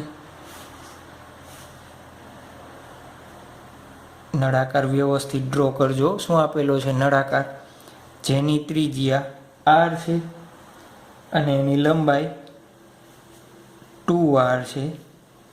વચ્ચે અહીંયા આપણે q રાખેલો છે. શું રાખેલો છે? q. કેટલા અંતરે રાખેલો છે? આપણે r જેટલા અંતરે q રાખેલો છે. ચાલો, તો આમાં શું શોધવાનું છે? આપણે નળાકારની વક્ર સપાટી, નળાકારની વક્ર સપાટીમાંથી પસાર થતું ફ્લક્સ, પસાર થતું ફ્લક્સ શોધવાનું છે. ચાલો, કેવી રીતે શોધશું જોવો તો. નળાકાર આપ્યો, વક્ર સપાટી એટલે ધારો કે આ પેન છે, પેનની આ એક બાજુ, આ બીજી બાજુ, તો જે આ બાજુ છે એ બાજુને શું કહેવાય? વક્ર સપાટી. આને શું કહેવાય? આડછેદ. આ બંને બાજુ હોય એને શું કહેવાય? આડછેદ. તો જુઓ તો મારે શું કરવું છે? વક્ર સપાટીમાંથી પસાર થતું ફ્લક્સ શોધવું છે. તો મારે શું શોધવાનું થાય? તો એક ફ્લક્સ લાઈન હું અહીંયાથી આ રીતના બહાર કાઢું, એમાંથી હું ફ્લક્સ આ રીતના બહાર કાઢું, એ જ આ રીતના બહાર કાઢું અને એક આ રીતના બહાર કાઢું. તો જુઓ તો પહેલાં હું આખું નળાકારનું ફ્લક્સ શોધી લઉં. કેના કારણે? ક્યુના કારણે. અને એમાંથી જુઓ તો આ બે કોન બને છે, એક કોન અને બીજો કોન. બે કોન બને છે, બે કોનનું હું બાદ કરી દઉં તો મને મળી જશે. કેટલા કોન છે? જુઓ તો આ રેડ કલરના કોન કેટલા છે? બે છે, આ 1 અને આ 2 કોન. ચલો, કોનનું ફ્લક્સ કેટલું થાય? કોનનું ફ્લક્સ કેટલું થાય? Q/2ε0 1 - cos theta, 1 - cos theta. ચાલો, હવે આપણે બે કોન આપ્યા છે તો મારે બે ગુણવા પડે. બે કોન છે ને, 1 અને 2, તો 2 વડે ગુણી દઉં. 2 2 કેન્સલ. Q/ε0 1 - થીટાની કિંમત કેટલી થશે? થીટા એટલે આ કહીએ છીએ આપણે. જો તો આ બાજુનું માપ સરખું, આ r છે, આ r છે અને આની કિંમત એ r છે. આ એક ખૂણો 90 છે, તો આ r ની સામેનો ખૂણો આ, r ની સામેનો ખૂણો આ. બે ખૂણાના માપ કેવા હોય? સરખા. આ 90 હોય તો આ 45 45 થાય. તો કોસ કેટલા લઈ લો? 45 લઈ લો. તો શું થશે? Q/ε0 1 - 1/√2. કેનું મળ્યું? આ બે કોન છે એનું મળ્યું. મારે શું જોઈએ? વક્ર સપાટીનું જોઈએ છે. તો phi વક્ર સપાટી, એમાંથી પહેલાં કુલ નળાકારનું તો શોધતા ભૂલી ગયા કે શોધવું પડશે અલગ. જો તો આખો નળાકાર હોય તો વચ્ચે કોઈ પણ બંધ સપાટી હોય એની વચ્ચે રહેલા વિદ્યુતભારના કારણે ઉદ્ભવતું ફ્લક્સ કેટલું હોય? Q/ε0 જેટલું. કોનનું આપણે શોધ્યું Q/ε0 1 - 1/√2. ચાલો, Q/ε0 કોમન લઈ લઉં. શું વધશે? 1 - 1 + 1/√2. તો Q/ε0 1 + 1/√2. કે કાંઈ ખોટું કર્યું છે? કોમન કાઢ્યું, 1 - 1 કેન્સલ, તો 1 1 0, ખાલી 1/√2 વધશે ને. તો Q/√2ε0. તો આપણા માટે શું થઈ ગયો? આન્સર. ત્યારબાદ પાછો એક MCQ જોઈએ આપણે. શું આપેલું છે? કોઈ વિસ્તારમાં પ્રવર્તમાન વિદ્યુત ક્ષેત્ર ફક્ત x અને y યામો પર આ રીતે આધારિત છે. અહીં b અચળાંક છે. યામાક્ષોના ઉદ્ગમ બિંદુ પર જેનું કેન્દ્ર હોય તેવા r ત્રિજ્યાનો ગોળો, ધારો કે આપણે શું કરીએ, એક r ત્રિજ્યાનો ગોળો લઈ લીધો, એનો કેન્દ્રથી આ એક બિંદુ ધાર્યું r ત્રિજ્યા છે. ચાલો, r ત્રિજ્યાનો ગોળો હોય તો એની સાથે સંકળાતું આપણે શું કરવું? ફ્લક્સ શોધવું. ગોળા માટેનું સૂત્ર જુઓ તો આપણે શું કર્યું હતું? 5 શોધવું હોય તો આપણે આવું કર્યું હતું, E × dA નો બેનો શું કર્યો હતો? શું કરેલું હતું બેનું? બંનેનું શું કર્યું હતું? આ રીતના સમેશન કર્યું હતું ને, નાના ભાગ પાડી આખામાં, અને શું કર્યું હતું? એને સમેશન કર્યું હતું. ચાલો, આપણે હવે શું કરવું છે જુઓ તો. મારે ડી એની દિશા વિદ્યુત ક્ષેત્રમાં આ કમ્પોનન્ટ લીધો મેં, ક્ષેત્રફળની દિશા કઈ છે? આ દિશા છે. મારે આને દર્શાવી છે કેના ફોર્મમાં? જુઓ તો અહીંયા કેવું છે, એક્સ અને વાય દિશાના ફોર્મમાં છે. તો મારે આને હું લખી દઉં આર કેરેટ લખી દઉં. કેની દિશા? ડી એની દિશાને હું શું લખી દઉં? આર કેરેટ લખી દઉં. ચાલો કેરેટ શોધવું હોય તો સદિશ છેદમાં એનું મૂલ્ય એવું થાય. ચાલો સદિશ એટલે શું લખી શકું? 3 આયામ છે તો એક્સ કેરેટ આઈ caret, y j caret, z k caret છેદમાં આર, આવું લખી શકાય. ડી એની જગ્યાએ, કેની જગ્યાએ? ડી એની જગ્યાએ. ચાલો ઈની તો કિંમત આપણને આપી જ છે સદિશની. શું થશે જુઓ તો, B x i caret plus y j caret છેદમાં x square plus y square. અને ડી એ એટલે શું લખી દઈ? X i caret y j caret z k caret છેદમાં આર. ચાલો બીના છેદમાં આર તો કોમન લઈ લો, સંકલનમાં કાંઈ બદલાશે? આખા ગોળા માટે ત્રિજ્યા બદલાય? ન બદલાય. બી તો અચળાંક આપણને આપેલો જ છે. બી શું આપેલો છે? અચળાંક આપેલો છે. ચાલો હવે આની સાથેનો ડોટ પ્રોડક્ટ કરતા જાઓ. આઈ કેરેટ 1 થશે તો એનો એક્સ સ્ક્વેર, પછી x y i j 0, x z 0, y x i 0, y j બે છે ને તો plus y square plus y z j caret dot k caret છે 0, તો શું વધશે? X square plus y square into શું રાખી દઈએ આપણે? ડી એ એમનેમ રાખી દઈએ, સદિશના મૂલ્યના નથી મૂક્યા આપણે. શું રાખ્યા છે? ડી એ એમનેમ રાખી દીધા છે. ચાલો આને બહાર લઈ લઉં હું, આ કેન્સલ થઈ જશે. બીના છેદમાં આર તો જુઓ તો ડી એ કેનું સંકલન વધ્યું? ગોળાના ક્ષેત્રફળનું. તો ગોળાનું ક્ષેત્રફળ કેટલું હોય? 4 પાઈ આર સ્ક્વેર. તો જુઓ તો શું બને? 4 પાઈ બી આર બને પસાર થતું ફ્લક્સ. એક ખાલી તમારા માટે નવું શું છે? આર કેરેટ છે. આર કેરેટ કેની? ડી એની દિશા દર્શાવવા માટે આવશે. આર કેરેટ શું આવશે? ડી એની તમારે દિશા દર્શાવી હોય તો શું આવે? આર કેરેટ આવે. એટલા માટે એ લખેલું છે. ચલો ત્યાર પછી તમારી ટેક્સ્ટ બુકનું ઉદાહરણ નંબર 11 શું આપેલું છે? આકૃતિમાં વિદ્યુત ક્ષેત્રના ઘટકો વિદ્યુત ક્ષેત્ર EX આ રીતના છે. EY અને EZમાં વિદ્યુત ક્ષેત્ર કાંઈ છે નહીં, જ્યાં આલ્ફાની કિંમત આ છે. તો આ ઘનમાંથી પસાર થતું ફ્લક્સ શોધવાનું છે. ચાલો આપણે ફ્લક્સનો લેક્ચર જોયો ત્યારે આ જ એક્ઝામ્પલ લીધું. ખબર આટલા અંતરે હોય તો આ કેટલું થાય? તો જુઓ તો ઘન છે ને આપણી પાસે, ઘન માટે આપણે શું ઉદાહરણ લીધું હતું? કાચનો સ્લેબ. ચાલો મેં આ રીતના રાખેલો છે. મારી વિદ્યુત ક્ષેત્રની દિશા આ છે. વિદ્યુત ક્ષેત્ર ચાલો રાખી દીધું. વિદ્યુત ક્ષેત્રની દિશા શું છે? આ છે. જો તો આ સપાટી માટે વિચારો તો ઉપરની સપાટી માટે ક્ષેત્રફળ સદિશ આ રીતના અને આ રીતના છે. ચલો તો આનું શું થશે? બે વચ્ચેનો ખૂણો 90. બે વચ્ચેનો ખૂણો શું થશે? 90. તો અહીંયાથી પસાર થતું ફ્લક્સ શું થશે? 0. એ જ રીતના અહીંયા જુઓ તો અહીંયા વિદ્યુત ક્ષેત્ર આ રીતના, કઈ સપાટી? આ પાછળની સપાટી માટે વિદ્યુત ક્ષેત્ર આ રીતના, એનો ક્ષેત્રફળ સદિશ આ રીતના 90. એ જ રીતના આ સપાટી માટે આ થશે 90. ચાલો એ જ રીતના નીચેની સપાટી છે, વિદ્યુત ક્ષેત્ર આ રીતના, એનો ક્ષેત્રફળ સદિશ કઈ દિશામાં છે? નીચે. બે વચ્ચેનો ખૂણો કેવો થશે? 90. તો અગેન 0. કઈ કઈ સપાટી માટે? જુઓ તો ઉપરની, આ નીચેની, આ બાજુની અને આ બાજુની. ખાલી બે કઈ સાઈડ?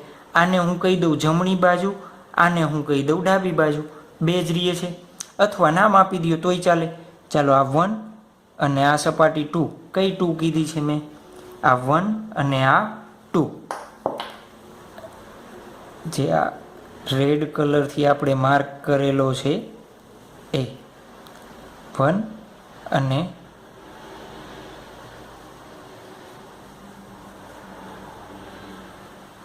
આ 2 સપાટી. ચાલો શું લખશું આપણે? સપાટી 1 માટે ફ્લક્સ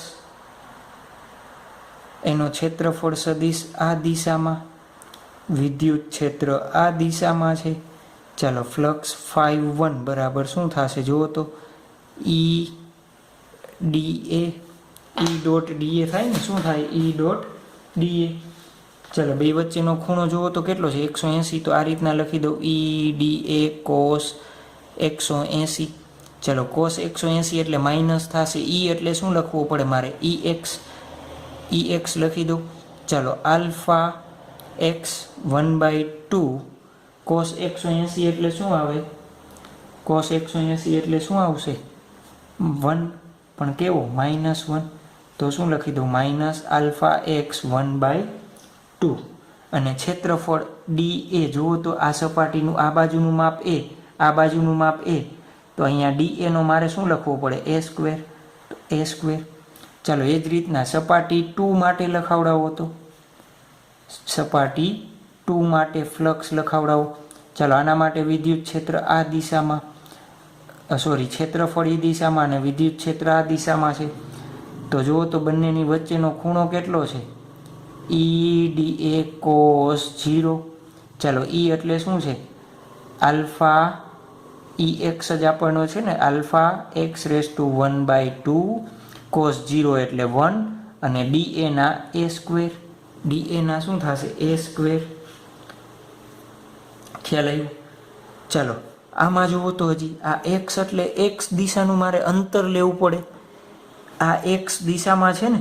ચાલો આ x કેટલો છે આ પોઈન્ટે, આ સમતલ માટે આ રીતના રાખેલું છે સમતલ, મેં આ સ્લેબ મેં આ રીતના રાખેલું હોય તો આ સપાટી જુઓ તો આ અહીંયાથી કેટલા અંતરે છે, આખું સમતલ માનવાનું, આ આખું સમતલ, આ સમતલ આ અક્ષથી કેટલા અંતરે છે એ અંતરે. આ ફ્લક્સના દાખલામાં આપણે જોયું હતું. મારે તો અહીંયા x બરાબર શું મૂકવા પડે, a મૂકી દઉં, a ની 1/2 ઇન્ટુ a²2, તો શું મળશે માઇનસ આલ્ફા a². જુઓ તો શું મળે, બેયનું કરો તો આધાર સરખો, ઘાતનો સરખવાળો 5/2 આવશે, 1/2 + 2 એટલે શું આવશે 5/2. તો અહીંયા મારે x કેટલો મૂકવો પડે, ચાલો જુઓ તો. હવે આ સપાટી અહીંયા છે, આ અંતર એ છે, આ સમઘનની બાજુ છે, એનું માપ કેટલું હશે આનું એ.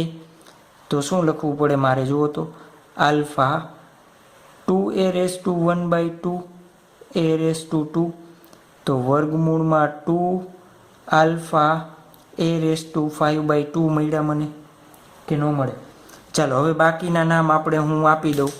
કેવી રીતના, આ ઉપરનો જે ભાગ છે આ ઉપરનો એને 2, આ પાછળનો છે એને 3, પછી આ સામેનો ભાગ છે એને 4, અને આ નીચેનો ભાગ છે એને 5.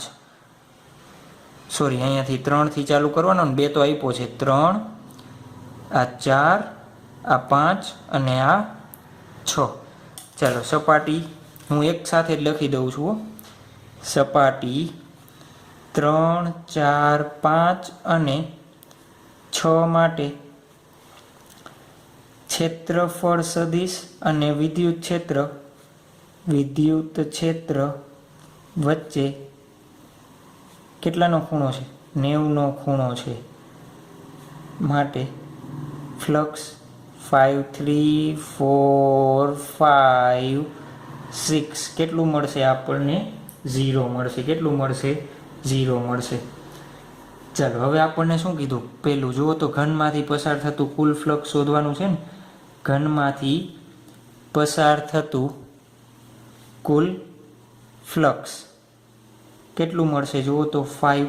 તો 5 = 5, 1, 5, 2 + 5, 3, 5, 4, 5, 6. ચાલો 1 ની કિંમત લખાવડાવો, minus alpha a⁵5/2 plus √2 alpha a⁵5/2, અને આ બધાનું તો 0 જ છે, તો લખવાની જરૂર છે નથી ને. ચાલો જુઓ તો આલ્ફા a⁵5/2 ને શું લઈ લઉં, કોમન લઈ લઉં. આલ્ફા a⁵5/2 કોમન, કૌંસમાં શું હોય તો -1 + √2. ચાલો આનું સાદુરૂપ આપવાની, આલ્ફાની કિંમત આપી છે 800 ગુણ્યા એની કિંમત આપી છે 0.1. એની પહેલાં 5 ઘાત કરવાનું, પછી શું લેવાનું વર્ગમૂળ. આપણે વર્ગમૂળ કેલ્ક્યુલેટરમાં કેમ કરવું એ આપણે શીખવાડેલું છે.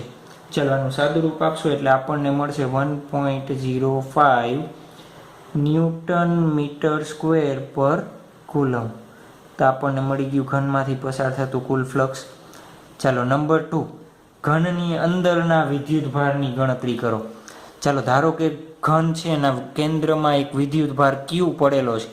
તો પસાર થતું ફ્લક્સ ક્યુ છેદમાં ઈ એપ્સાઇલોન 0, તો ક્યુ બરાબર શું આવશે 5 ઇન્ટુ એપ્સાઇલોન 0. 5ની કિંમત આપણે શોધી 1.05. એપ્સાઇલોનની કિંમત આપણને આવડે છે 8.854 ક્રોસ 10⁻12. ન આવડતી હોય તો આપણે શું કરવાનું, યાદ રાખવાની છે 9.27 ક્રોસ 10⁻12 કુલમ. તો આપણા માટે થઈ ગયા બંને આન્સર. આ સૂત્ર ક્યાંથી લખ્યું, ઘનની અંદર કોઈ વિદ્યુત ભાર હોય તો એમાંથી પસાર થતું ફ્લક્સ આટલું મળે, તો એ ફ્લક્સ આપણે શોધી લીધું છે. તો ક્યુ અપોન એપ્સાઇલોન 0 થી ક્યુ મળી જશે, આપણને આવડી જશે ને.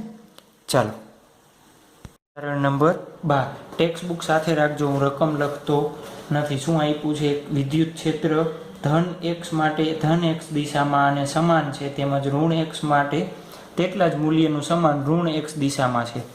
ચાલો આ y અક્ષિસ છે, આ x અક્ષિસ છે. તો x અક્ષ ધન બાજુ હોય તો એનું મૂલ્ય તમારે ધન લેવાનું છે, ઋણ બાજુ હોય તો કેવું લેવાનું છે, માઇનસ.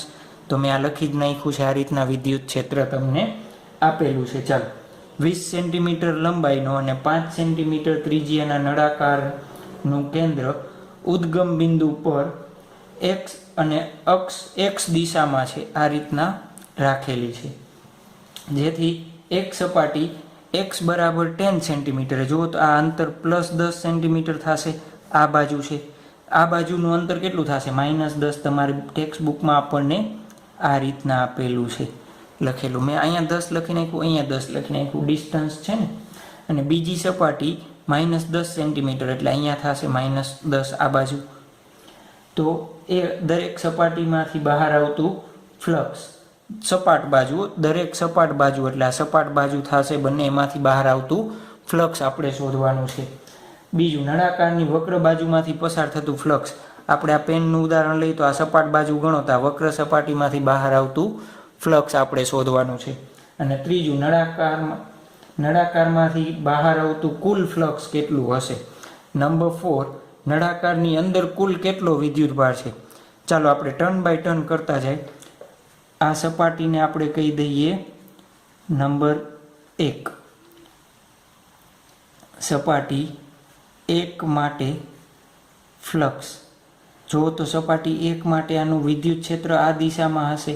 વિદ્યુત ક્ષેત્ર તો આ દિશામાં જ છે, એનો ક્ષેત્રફળ સદિશ આ દિશામાં હશે.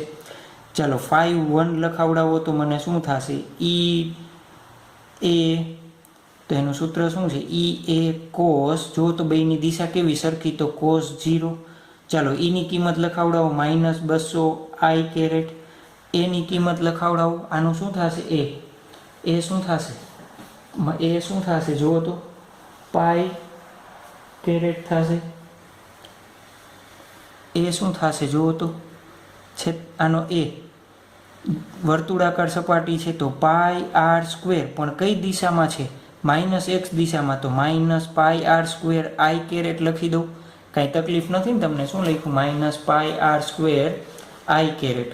કેમ I કેરેટ લખ્યો, I x દિશામાં, ઋણ x દિશામાં છે એટલા માટે.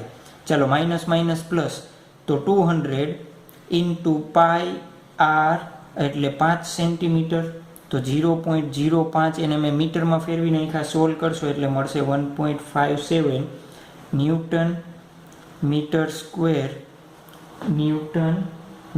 સ્ક્વેર પર કુલમ. શું મળશે, ન્યૂટન મીટર પર સ્ક્વેર કુલમ. મારી જેમ એકમમાં ભૂલ ન થાય, જોજો. ચલો એ જ રીતના સપાટી નંબર 2, આના માટે લખાવડાવો તો મને. ચાલો આનો ક્ષેત્રફળ સદિશ આ દિશામાં જ થશે, આ વિદ્યુત ક્ષેત્ર છે. સપાટી નંબર 2, સપાટી 2 માટે ફ્લક્સ, ચાલો જો શું થાય છે, ઈ અને એની દિશા કેવી છે, સમાંતર, તો 5 ઈ એ કોસ 0 લખી દઉં પાછું. ઈ એટલે કેટલા લેશો, 200 I કેરેટ. એ એટલે કેટલા લેશો, πr² I કેરેટ. કેમ પ્લસ લીધા, ધન x દિશામાં છે એટલા માટે શું લીધા, પ્લસ. પાછી કિંમત મૂકશો તો આનાન વસ્તુ જ છે, તો પાછો જવાબ આવશે 1.57 ન્યૂટન મીટર સ્ક્વેર પર કુલમ. ચાલો નંબર 2 આપણને શું કીધું છે, આ આપણે થઈ ગઈ એની ગણતરી. ચાલો નંબર બી, વક્ર સપાટીમાંથી પસાર થતું ફ્લક્સ. વક્ર સપાટીમાંથી પસાર થતું ફ્લક્સ. આથી પસાર આ વક્ર સપાટી છે એનો ક્ષેત્રફળ સદિશ આ દિશામાં હશે, વિદ્યુત ક્ષેત્ર આ દિશામાં, બે વચ્ચે ખૂણો હંમેશા કેવો બનશે? 90. ગમે એ બિંદુ માટે હો. તો શું લખી દઉં? વક્ર બાજુ માટે કોઈ પણ બિંદુએ ઈ અને ડેલ્ટા એસ, આપણે ક્ષેત્રફળને ડેલ્ટા એસ ડેલ્ટા એ જે કયો એ લંબ છે. તેથી ઈ ડોટ ડેલ્ટા એસ કેટલો થશે? 0. એટલે વક્ર સપાટીમાંથી પસાર થતું ફ્લક્સ કેટલું થશે? 0. ચાલો, આપણને કીધું છે નળાકારમાંથી પસાર થતું કુલ ફ્લક્સ. ચાલો, કુલ ફ્લક્સ 5 બરાબર શું વધશે? 5(1) + 5(2) + 5 વક્ર સપાટી. ચાલો, વક્ર સપાટીનું તો 0 જ છે. 5(1) નું 1.57 + 1.57 + 0. આ બેનો સરવાળો કરી નાખો, શું આવશે? 3.14 ન્યૂટન મીટર સ્ક્વેર પર કુલમ. નંબર ડી, નળાકારના કેન્દ્ર ઉપર કેટલો વિદ્યુતભાર હોય? તો 5 બરાબર Q/ε0. તો Q બરાબર શું લખી શકાય? 5 × ε0. 5 એટલે શું થશે? 3.14, 8.857 × 10⁻12. ચાલો, આનું સોલ્યુશન કરશો એટલે 2.78 × 10⁻11 કુલમ મળશે. તો આપણા માટે થઈ ગયું ઉદાહરણ નંબર 12. તો આ લેક્ચર આપણે અહીંયા પૂર્ણ કરીએ છીએ. આપણે આમાં શું જોયું? ગોસનો નિયમ, ગોસના નિયમના મુદ્દા અને એના રિલેટેડ MCQ પ્લસ આપણી જે ટેક્સ્ટ બુકના દાખલા છે એ પણ આપણે સાથે કવર કરી લીધા છે. નેક્સ્ટ લેક્ચરમાં આપણે ગોસના નિયમની એપ્લિકેશન જોવાના છીએ.